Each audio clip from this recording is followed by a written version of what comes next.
I'm Sami Zaidan, and this is Al Jazeera live from Nurdağ, Turkey. 1 month ago, the first in a series of powerful earthquakes hit right here, sending millions of lives crashing into the rubble.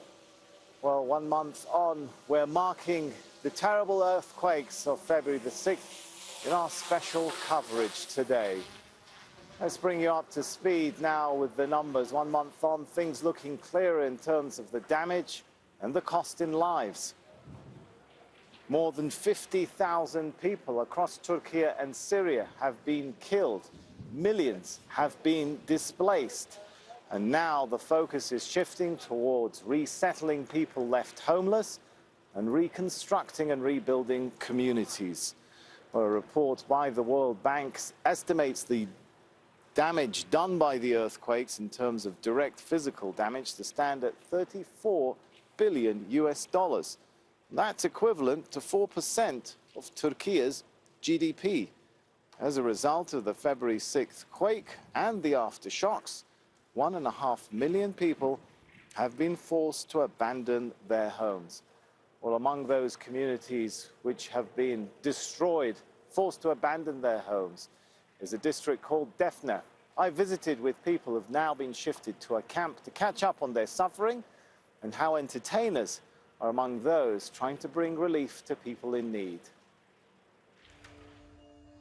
There's a haze hanging over the earthquake zone. Made of broken buildings and torn roads, broken hearts and torn lives. Repeated earthquakes have brought time to a standstill. Many now live in tent cities after losing their homes. A cigarette may still nerves, but not minds, in a camp filled with displaced people and unsettling memories. We miss our homes. We miss drinking a cup of tea at home. We used to live without needing help. It's very difficult now. Yildiz is among those violently weaned off their familiar environment and suddenly born into a new reality. This camp not only has a great number of tents, but a great number of stories of pain. And while here people have been taken to a safer place, performers hope their art will take them to a happier one too. Turkiye's artists have mobilized. Theatre companies like the Kocaeli Municipality Group are traveling from camp to camp, lowering stages and lifting spirits. But their motives run deep. I was caught in the 1999 earthquake. I was 6 and my father rescued me. But he went back into the building to look for my mom, and the building collapsed and killed him. Clowns came and entertained us. They helped me recover. But it's now time to swallow the pain, put on a brave face, and take the audience to a different world. Tahsin Majid also survived the 1999 earthquake. He tours the tents, inviting children to the upcoming show. Little hearts need little convincing. Suddenly, an incredible current of happiness snakes through the camp. Children are eager to latch on to any sweet moment they can find. We came here for the children. When a child loves, the mother and father love. Everyone loves. Psychologists say it's important for healing. We want to take them away from the psychology of earthquakes. A song and a clap helps heal the wounds on the inside, despite any cuts on the outside. And a movie takes you far away. The movie was very good.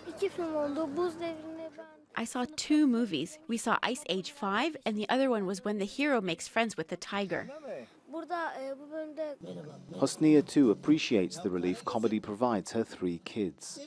The earthquake trapped her and her family in a room, but her husband broke through collapsed debris and rescued them. In the first 2 days after the earthquake, the kids couldn't sleep. They were scared, they weren't talking. After the shows and music, we saw them recover. Savoring every moment, Asya, Hassan and Yusuf enjoy the play.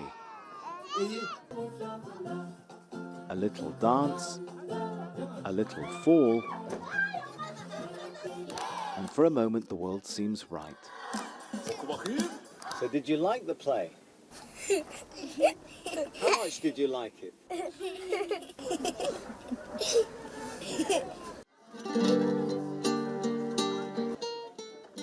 Tender moments born of tragedy as musicians play the theme of Romeo and Juliet. A beautiful story, as Romeo says, is a haze made of the fumes of sighs. Close your eyes and the trauma of earthquakes seems a world away.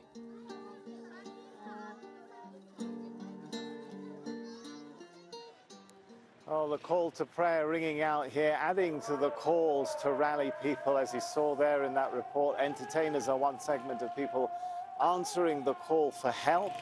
But there's a lot of help to be done here, and the focus now is shifting on how to resettle people, how to rebuild communities.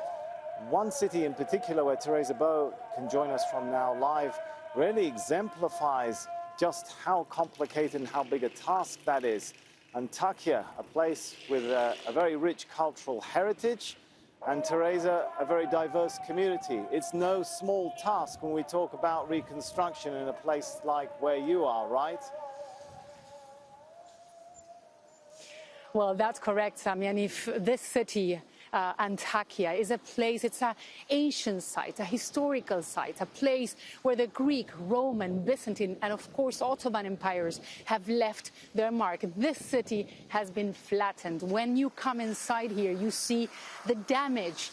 It's difficult to find one building that has been undamaged. So the task of rebuilding entire areas such as this one is enormous. That's what the government is planning to do. They're not only going to rebuild all this ancient site that you can see here, but they're also hoping to move the residential areas closer to the mountains. That would mean to save people's lives if another earthquake takes place. The area close to the mountains is supposed, the ground is supposed to be stronger, more resistant, among other things. They're hiring engineers, architects. We've been seeing several architects going around the city right now. So the task is enormous and a huge, huge challenge. But this place, as we see it right now, is uninhabitable. Thousands and thousands of people have already left this area, including Syrian refugees. There were around 400,000 Syrian refugees in the Hatay province, and many of them are still living in tent cities right around this area, but many others say they were forced to flee. These people have been waiting for days to be allowed inside this temporary refugee camp in Adana in southern Turkey. They're Syrian and have been living in this country for 7 years. But the earthquakes last month left them homeless. Samir Ilandekli says he and his family have nowhere to go. The second earthquake destroyed our house. We left the house with children without any of our belongings. So we've come to this camp where Syrians stay. I believe there's enough space in the camp, but we've been living on the streets for 14 days now. Turkish authorities did not reply to our questions on why these families were not allowed inside. Since the civil war started in Syria, Turkey adopted an open-door policy towards Syrians fleeing the conflict. There are now more than 4 million Syrians in the country. Many are living in camps where they have shelter, food, healthcare and an education. But over time, many Turks started to resent the support given to Syrian refugees by the Turkish state. There's widespread need for food, shelter and basic services all around the areas affected by the earthquake in Turkey, and that has increased the anti-refugee sentiment in the country. There are many who would like to see the refugees leave. Hundreds of people are living in this tent city in the center of Gaziantep. Meral Sakteroglu is one, and she is angry. She says she's living in a tent with 5 other families, among them a premature baby. All Syrians have tents, but we Turks have nothing. We are living outside in terrible conditions, while Syrians have tents. Aren't we human beings too? The Turkish Ministry of Defense says more than 40,000 Syrians have returned to their country in the past weeks. Many others here are also finding it difficult to survive in a disaster area and are considering other options. Ibrahim Ali is a Syrian journalist. He says he fears the lead-up to Turkey's presidential elections in May could increase hostile sentiment towards Syrians in the country.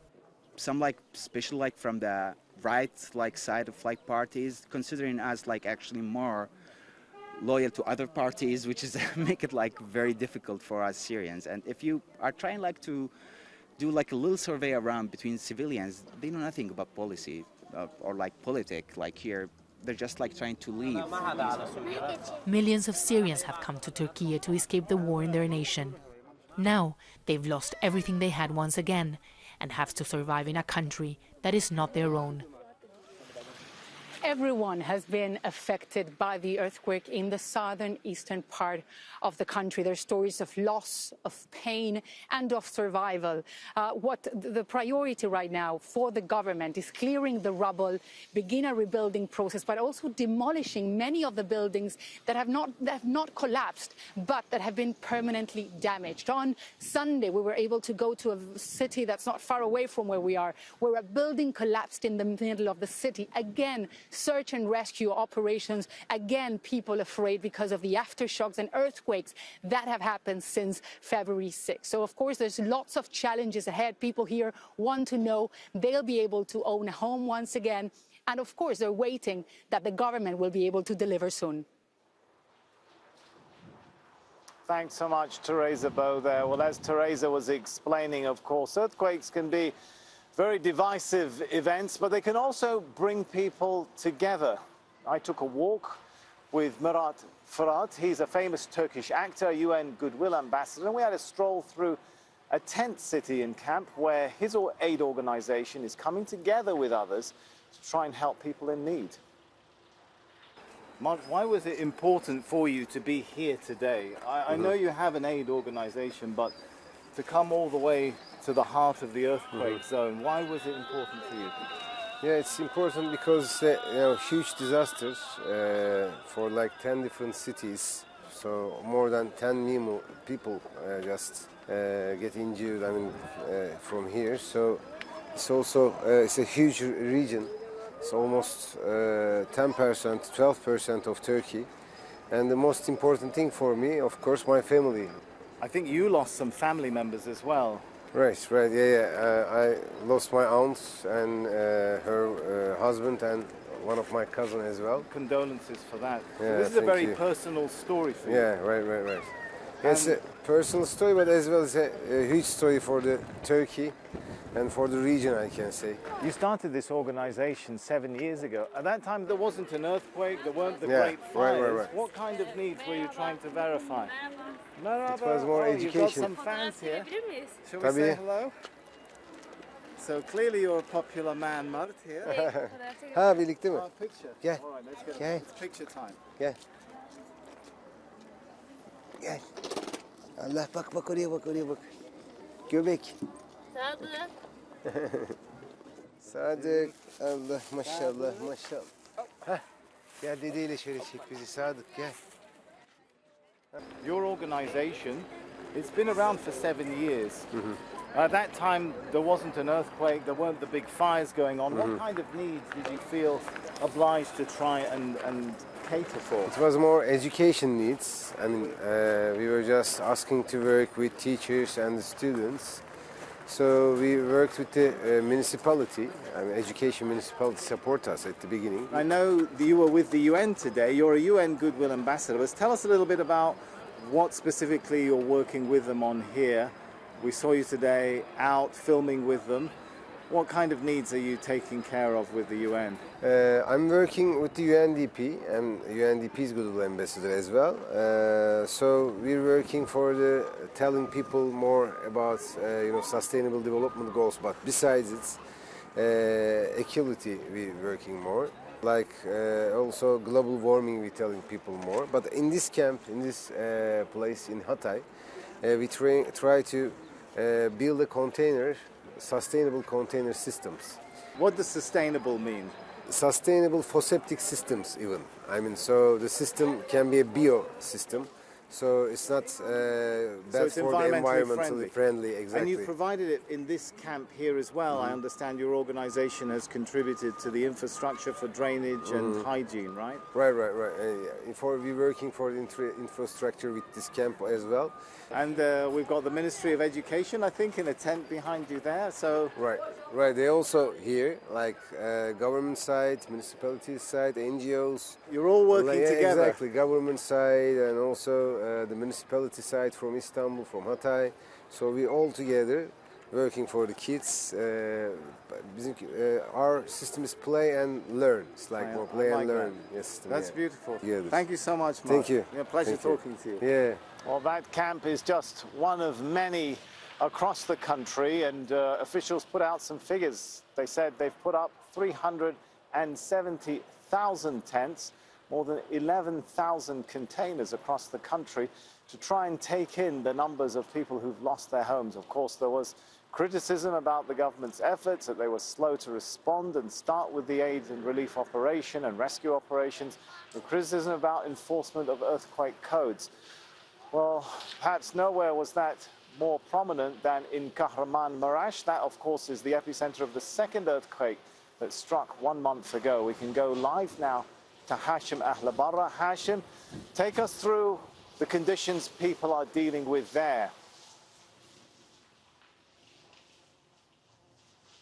Sam, it's been raining over the last few hours here in Kahramanmaraş, clearing some of the thick dust that has been filling the air over the last few days, particularly when the authorities started to clear the rubble. It's going to definitely put some more strains on the people living in the makeshift tents. They've been asking for more container shelters because they do understand that they will have to spend quite some time in those shelters before the government starts the reconstruction, which it says will be completed by 1 year from now. Now, in the meantime, what we've been seeing is basically each time you have trucks moving along with excavators along the devastated areas to start to clear the rubble, people would seize the opportunity, despite the risks, to recover whatever they can from the rubble. And they say it's very important for them because it's not just about personal belongings, it's also about remembering their past.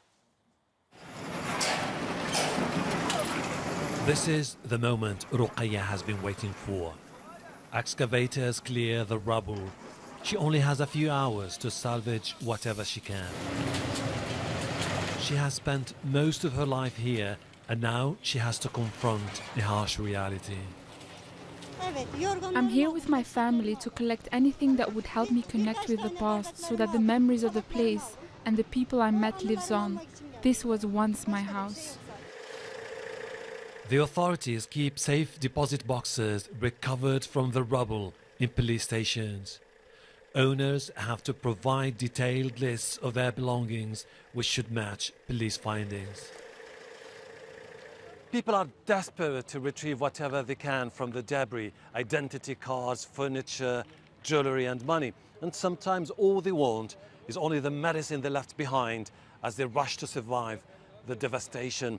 The reason they're taking risks is the fear this could be their last chance to recover whatever they can before it's forever gone. Right after the earthquakes hit 11 provinces in southern Turkey, security forces launched a crackdown on robbers and rounded-up looters. They also managed to retrieve cash and gold bars from destroyed banks and jewelry shops. Ali Shulakoglu is recovering his brother's belongings. He was rescued along with his family, but 7 other families didn't make it. What can you do? You feel completely helpless in the face of calamity. I found a few items, mostly photos of my brother and his children. He has at least a few memories now to keep with him. It's all about keeping memories alive and remembering those who couldn't make it, mostly buried in unmarked graves. Sami, this is crucial for those people.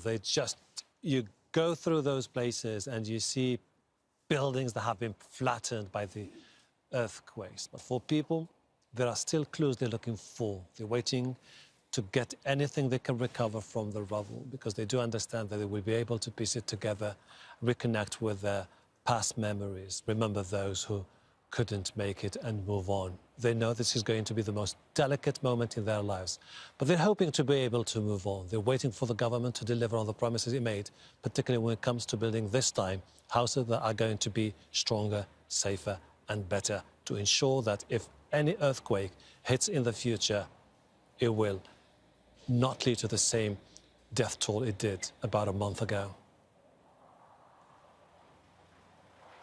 All right, thanks so much, Hashim Ahlabarra there, reporting to us from Kahramanmaraş, the epicenter of the second earthquake that struck 1 month ago. And there have been many since then, earthquakes and aftershocks. That's a question I posed to Celal Şangör. He's a geologist with Istanbul Technical University, and I asked him why we're seeing so many earthquakes and aftershocks. This was a very large earthquake. And if I may show you a model, does everybody see this? You're not going to create a hole in the earth. So this one moved, and that's a second earthquake. Can you see the offset? These are both very large earthquakes, and as you can see, the motion here would create a motion there also. Okay? And therefore the aftershocks, both along the main faults and along these, what I would call auxiliary or continuation faults, are very normal. The whole system is trying to settle into a new state of stress. Now, there were other earthquakes in central Anatolia, as in Kayseri, Nida, etc. There'll be more. And the reason for that is that Anatolia, as you can see in this model, Anatolia consists of blocks bounded by faults, and this one earthquake, the large earthquake, and the immediately following 7.6 have disrupted the state of stress along the boundaries of these blocks. And look what happens. See, if I hit it, all these blocks move. Here they move more, nearer the earthquake. Here they move less. Does that enable us to say which areas might be hit next and how long this system will need in order to settle down, as you said? I mean, remember, after 1999, for a few years, there were large earthquakes, both in the Aegean and in Greece. And Hiroo Kanamori of the California Institute of Technology in Caltech has pointed out that this was a result of the stress change caused by the big earthquakes in Gölcük or Adapazarı and Düzce in Turkey. Now, this is the same thing. This big earthquake has caused a change in the state of stress. Now, which areas are vulnerable? Naturally, areas closer to the large earthquakes are vulnerable. Along the East Anatolian Fault and along the Dead Sea Fault, which is this one. Okay, that's the one that goes down to Hatay, the ancient Antioch, and further down into Syria. And the stress change modeling done by our German colleagues in the University of Munich, Professor Anke Friedrich, came to Turkey and showed it on television that south of the main shock is now loaded. So south of Hatay, one would expect another earthquake. Along the East Anatolian Fault, I would expect another earthquake around Bingöl, Elazığ, etc.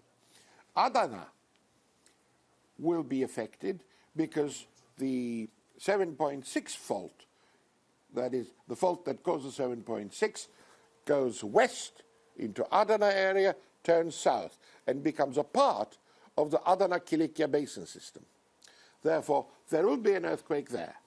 Is the solution to try and rebuild in the earthquake-hit areas, or is the solution to try and move people away, as far away as possible, from fault lines and rebuild and repopulate somewhere else? You can't do that. It's not viable. No, you can't do that. There are a lot of cultural relics, etc.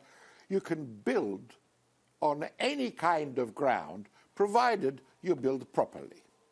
So you have to rebuild the city, but do it properly. Well, as Jalal was pointing out there's a lot of seismological activity, and it's costing a lot, not only in Turkey, but of course in Syria too. Let's take you through some of that damage. $5.1 billion worth of damage has been done, and that amounts, well, to around 10% of Syria's GDP. And of course, there's the question of the people made homeless. We're talking about more than 5 million people in Syria. A lot of suffering there, among them Mohammed Jaja, one of many people who've suffered. He lost his mother, his wife, and his 2 sons. Only he and his 4-year-old daughter have survived.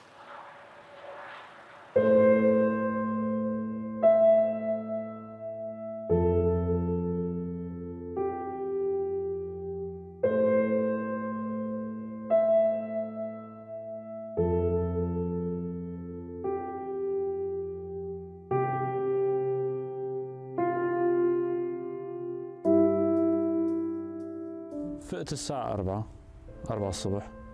فقت شفت منام تقيل سبحان الله. فقت ولا الحجة ما جنبي، قلت لها ايش بك يا حجة؟ قال قلقانة والله، فايقة من الساعة 2 وما حسناني تنام.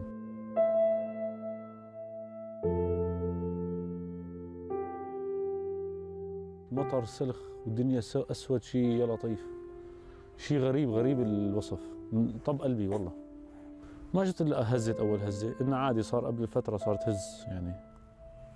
إنه أمر الله الحمد لله. ما جتنا غدة قويت، قمت فيقت زوجتي كمان مع جنبي، فيقت وشلت هي تاج، هي بحضني، هي بنتي تاج، وكرم شلته كمان، وأمي سحبت وليد ورقدنا.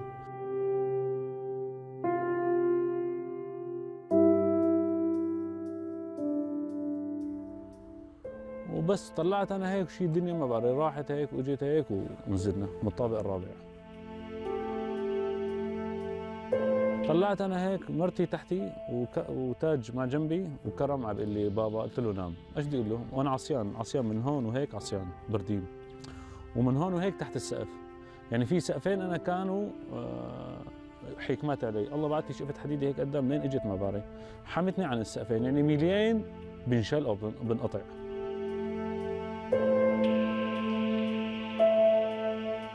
ما كلياتنا اللي سكت وهي تم التاج ما في شيء. ويسامحوني اذا ما، بس ما احسن تساوي شيء يا اخي، ما احسن. صرت ادور على عزرائيل ندورها والله، بس بدي انه غطى على قلبي بركي بريح راسي، ما يعني بدي غطى على قلبي. طميت صحيان لك، بدي بس بقى موت بقى اخلص، ما بقى احسن. كيف بقى اقول يعني انا بقول بحلم، قول يا اخي انا بحلم، نعم والله ماني بحلم.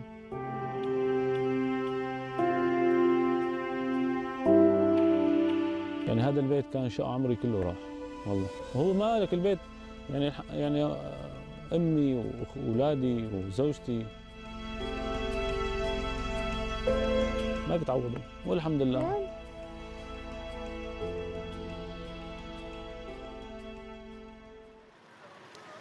A terrible story there of suffering, and there are so many of them across this region. And as you can see just by looking at the scene behind me, this has been an event that has brought life at every level crashing to the ground. People dealing with an aftermath they're struggling to make sense of. Our special coverage continues once again at 1500 GMT.